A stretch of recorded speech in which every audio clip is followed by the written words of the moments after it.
ನಮಸ್ತೆ ಎಲ್ಲರಿಗೂ ಮತ್ತೊಂದು ವಿಡಿಯೋಗೆ ಸ್ವಾಗತ. ನಾನಿವತ್ತು ಏನು ಮಾಡಿ ತೋರಿಸ್ತಾ ಇದ್ದೀನಿ ನಿಮಗೆಲ್ಲ ಅಂದರೆ ಧೂಪ ಮಾಡ್ತಾಯಿದ್ದೀನಿ. ಮನೆಯಲ್ಲೇ ಧೂಪ ಯಾವ ಥರ ಮಾಡ್ಕೊಳ್ಳೋದು ಅಂತ ನಾನು ನಿಮಗೆ ತೋರಿಸ್ತೀನಿ.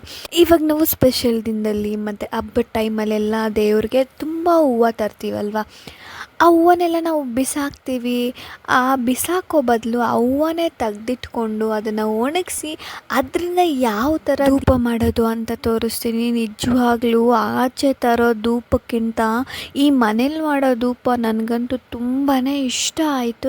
ಇದಕ್ಕೇನೇನು ಬೇಕು ಅಂದರೆ ಸ್ವಲ್ಪ ಪಲಾವ್ ಎಲೆ, ಚಕ್ಕೆ, ಲವಂಗ, ಏಲಕ್ಕಿ, ಆಮೇಲೆ ಇದು ಕರ್ಪೂರ ಬರುತ್ತಲ್ಲ, ಪಚ್ಚ ಕರ್ಪೂರ ಅದು, ಆಮೇಲೆ ಸ್ವಲ್ಪ ಕರ್ಪೂರ, ಇದು ಕರ್ಪೂರ ಆಯಿಲು. ಆಮೇಲೆ ನೋಡಿ, ನಾನು ಒಣಗಿಸಿಟ್ಕೊಂಡಿದ್ದೀನಿ, ಚೆನ್ನಾಗಿ ಬಿಸಿಲಲ್ಲಿ ಒಣಗಿಸಿಟ್ಕೊಂಡಿದ್ದೀನಿ ಒಂದು ವಾರದ ತನಕ. ಆಮೇಲೆ ಅದನ್ನೆಲ್ಲ ಹಾಕಿ ಮಿಕ್ಸ್ ಮಾಡಿದ್ಮೇಲೆ ನಾನಿಲ್ಲಿ ಸಾಂಬ್ರಾಣಿ ತೊಗೊಂಡಿದ್ದೀನಿ. ನಾನು 2 ಥರ ಸಾಂಬ್ರಾಣಿ ತೊಗೊಂಡಿದ್ದೀನಿ.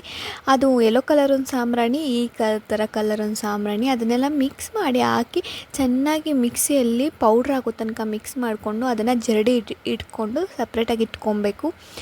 ಆಮೇಲೆ ಆ ಸಪ್ರೇಟಾಗಿ ಜರಡಿ ಇಟ್ಕೊಂಡಿರ್ತೀವಲ್ವ, ಅದಕ್ಕೆ ಸ್ವಲ್ಪ ತುಪ್ಪ ಹಾಕ್ಕೊಂಡು ಚೆನ್ನಾಗಿ ಮಿಕ್ಸ್ ಮಾಡಿಕೊಂಡು ನಾನಿಲ್ಲಿ ರೋಸ್ ವಾಟರ್ ಯೂಸ್ ಮಾಡ್ತಾಯಿದ್ದೀನಿ. ರೋಸ್ ವಾಟರ್ ಯೂಸ್ ಮಾಡೋದ್ರಿಂದ ಸ್ಮೆಲ್ಲು ತುಂಬಾ ಚೆನ್ನಾಗಿ ಬರುತ್ತೆ. ಎಷ್ಟು ಚೆನ್ನಾಗಿದೆ ಗೊತ್ತಾ, ಮನೆ ಒಳಗಡೆ ಬಂದಿದ ತಕ್ಷಣ ಎಷ್ಟು ಘಮ ಘಮ ಅನ್ನುತ್ತೋ ಅಷ್ಟು ಸ್ಮೆಲ್ಲಿದೆ, ತುಂಬಾ ಚೆನ್ನಾಗಿದೆ.